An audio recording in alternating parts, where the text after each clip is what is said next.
Good morning students. मैं doctor Kavita Sahni from government girls college Chomu. BSc part 3 के third paper में biostatistics पढ़ रहे थे हम, और पिछली कुछ क्लासेस में मैंने आपको ग्राफिकल रिप्रेजेंटेशन ऑफ डाटा के बारे में बताया था।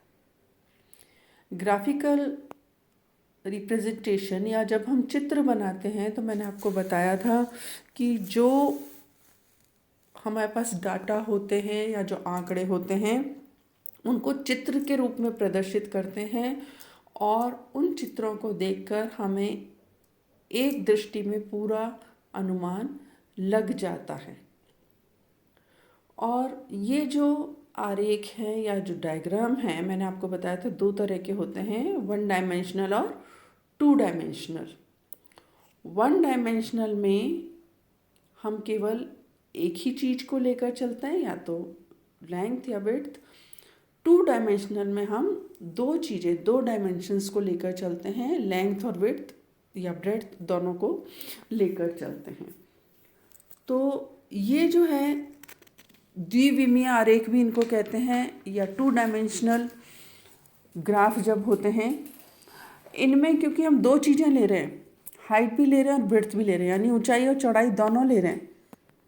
और उसके बाद जब इसका हम ग्राफ बनाते हैं या चित्र बनाते हैं, उसको फिर उसका एरिया कैलकुलेट करके हम लेते हैं, यानी जो भी आइटम है उसको रिप्रेजेंट करने के लिए उस रेक्टेंगल, वो जो रेक्टेंगल बनता है, बार डायग्राम बताए थे मैंने आपको, तो जो रेक्टेंगल बनता है उसका एरिया लेते हैं। इसलिए इनको एरिया डायग्राम या सरफेस डायग्राम भी कहते हैं, यानी क्षेत्रफल चित्र भी इनको, या धरातल चित्र भी कहते हैं।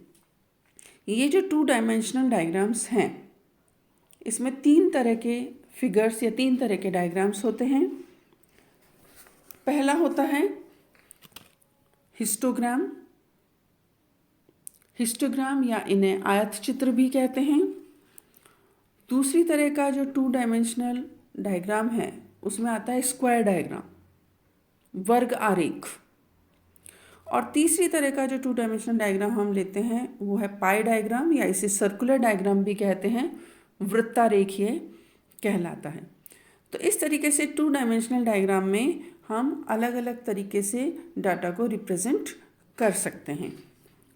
सबसे पहले हम बात करते हैं हिस्टोग्राम की। हिस्टोग्राम या आयत चित्र, ये जब वेरिएबल कंटिन्यूअस होते हैं, सतत होते हैं, लगातार होते हैं, तो हम हिस्टोग्राम्स बनाते हैं। हिस्टोग्राम या आयत चित्र में क्या होता है कि जो चौड़ाई होती है, जैसे हमने बार डायग्राम बनाए थे उसी तरीके से जब हम ये डायग्राम बनाते हैं तो हर एक बार जो होता है या दंड जो होता है उसकी जो चौड़ाई होती है वो क्लास इंटरवल को रिप्रेजेंट करती है, क्योंकि कंटिन्यूस है, नंबर लगातार चल रहे हैं। तो छोटी छोटी क्लास हम बताते हैं, शुरू से हम स्टेट्स में पढ़ते आ रहे हैं, ग्रुपिंग करते हैं और एक ग्रुप एक क्लास को रिप्रेजेंट करता है। तो ये जो एक बार बनता है या दंड बनता है उसकी चौड़ाई क्लास इंटरवल को रिप्रेजेंट करती है। और जो बार हैं ये आपस में एक दूसरे को टच किए हुए होते हैं, एक दूसरे से जुड़े हुए होते हैं। ये इंडिकेट करता है कि आइटम्स जो हैं वो लगातार हैं। अलग अलग क्लास में उनको हमने ग्रुपों में, छोटे छोटे टुकड़ों में बांट लिया है, या ग्रुप्स बना लिए हैं, या क्लास बना लेती हैं, और एक दूसरे के समीप हैं।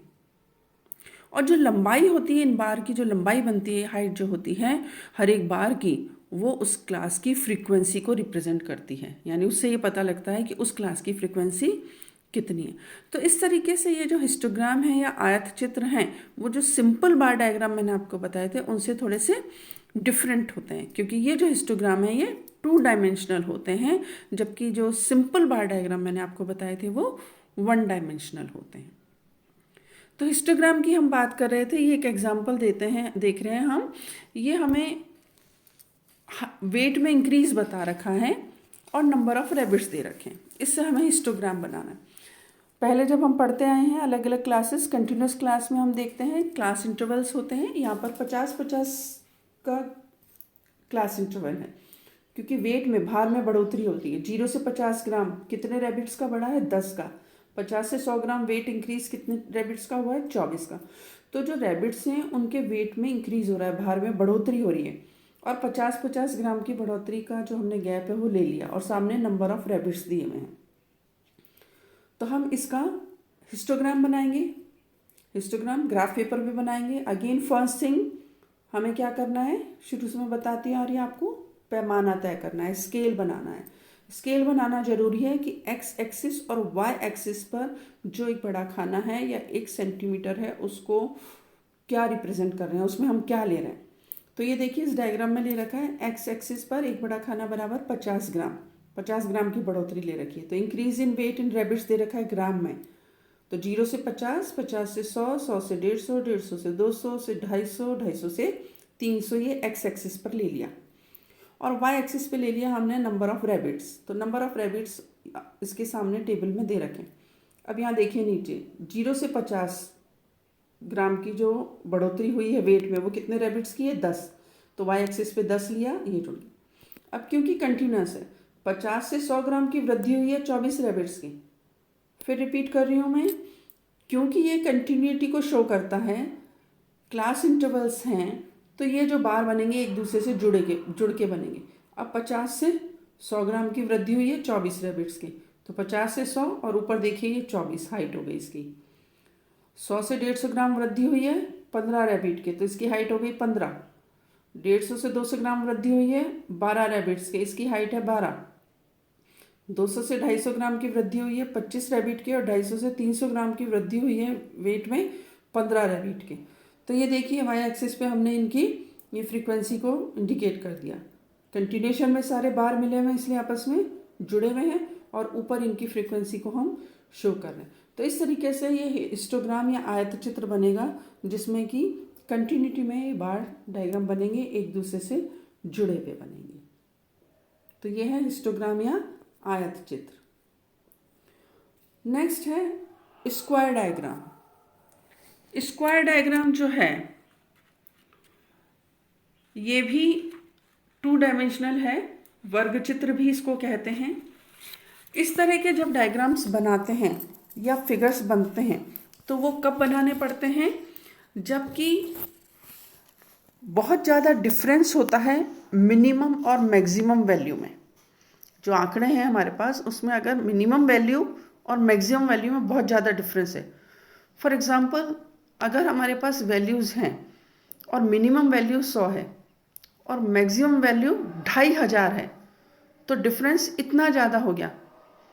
तो अगर हम बार बनाएंगे तो जो स्मॉलेस्ट बार बनेगा और जो लॉन्गेस्ट या हाईएस्ट बार बनेगा उन दोनों में 25 गुना का फर्क होगा, 100 और 2500। तो 25 गुना ज़्यादा हाइट हो जाएगी उस बार की। तो इसलिए इन को 1 डायमेंशनल में इंडिकेट करना या प्रेजेंट करना मुश्किल है, बल्कि इम्पॉसिबल है कि इतने ज़्यादा हम डिफरेंस में बार कैसे बनाएं। तो इसलिए स्क्वायर डायग्राम्स बनाए जाते हैं इनको रिप्रेजेंट करने के लिए। और इसके लिए क्या करते हैं, हम स्क्वायर रूट निकाल लेते हैं। जो डाटा है पहले उसका स्क्वायर रूट निकाल लेते हैं और उसके बाद फिर स्क्वायर्स बनाए जाते हैं वो जो स्क्वायर रूट्स के आधार पर। ठीक है, तो जैसे यहाँ पर मैंने अभी एग्जांपल बताया था आपको 100 और 2500 का, तो इसका स्क्वायर रूट निकालेंगे तो 10 और 50 आ जाएगा। तो 10 और 50 का हम स्केल बना के स्क्वायर बना सकते हैं या वर्ग बना सकते हैं। तो इसलिए जब डिफरेंस बहुत ज़्यादा होता है मिनिमम और मैक्सिमम वैल्यू में तो स्क्वायर डायग्राम्स बनाए जाते हैं। ये देखिए एक एग्जांपल है इसका, है एवरेज मंथली इनकम दे रखी है 4 पॉन्ड्स की, जहाँ पे कि फ़िश कल्चर होता है। 4 पॉन्ड है जहाँ पे फ़िश कल्चर होता है और उनसे जो इनकम होती है वो दे रखी है। 4 पॉन्ड है ABCD। अब जो इनकम हो रही है आप देखिए, A की हो रही है 3600, B की 2500, C की 1600, D की 100, ये रुपीज़ में है। तो अब देखिए मिनिमम जो इनकम है वो है 100 और मैक्सिमम इनकम कितनी है 3600, तो बहुत ज़्यादा फ़र्क हो गया। तो बार डायग्राम बनाना इसके लिए इम्पॉसिबल है, इसलिए इसका स्क्वायर डायग्राम बनेगा। और स्क्वायर डायग्राम बनाने के लिए या ये स्क्वायर चित्र या वर्ग चित्र बनाने के लिए, जैसा मैंने आपको पहले बताया, सबसे पहले हम स्क्वायर रूट निकालेंगे जो हमारे को वैल्यूज़ दी हुई हैं। तो ये देखिए, इनकम ए पॉइंट जो है उसकी इनकम है 3600, 3600 रुपये। इसका स्क्वायर रूट निकाला, ये आ गया 60। दूसरे पॉइंट की है 2500 इनकम रुपीज़ में, स्क्वायर रूट निकाला, आ गया 50। थर्ड पॉइंट की 1600, स्क्वायर रूट आ गया 40।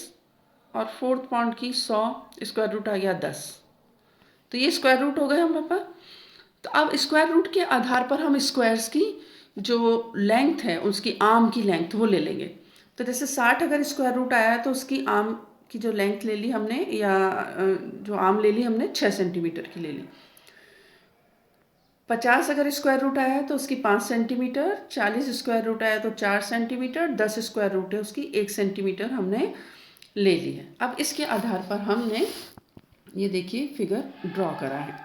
अब स्केल हमने ले लिया, 1 स्क्वायर सेंटीमीटर बराबर 100 रुपये हो गए। तो अब हमने इसके हिसाब से ये बनाया है, 1 स्क्वायर सेंटीमीटर बराबर लिया है हमने 100 के, तो 6 सेंटीमीटर स्क्वायर हमने ले लिया है। तो ये आ गया हमारे पास 3600। बी का हो गया 5 सेंटीमीटर ले लिया, उसका स्क्वायर आ गया हमारे पास 2500। और सी का ले लिया हमने, 4 सेंटीमीटर को रिप्रेजेंट करा है, 4 सेंटीमीटर जो है 100 को रिप्रेजेंट कर रहा है तो वो 1600। और डी का 1 सेंटीमीटर का हमने स्क्वायर बनाया जो कि रिप्रेजेंट कर रहा है ₹100 को। तो इस तरीके से स्क्वायर डायग्राम बना लिए जाते हैं जिसमें कि जो वैल्यूज़ हमें दी हुई हैं मिनिमम से लेकर मैक्सिमम तक की, उन सब का स्क्वायर रूट निकाल लेते हैं। और स्क्वायर रूट के आधार पर जो स्क्वायर है या जो वर्ग बनेगा उसकी आर्म या भुजा का साइज हम लेते हैं और उसके आधार पर वर्ग या स्क्वायर बनाए जाते हैं।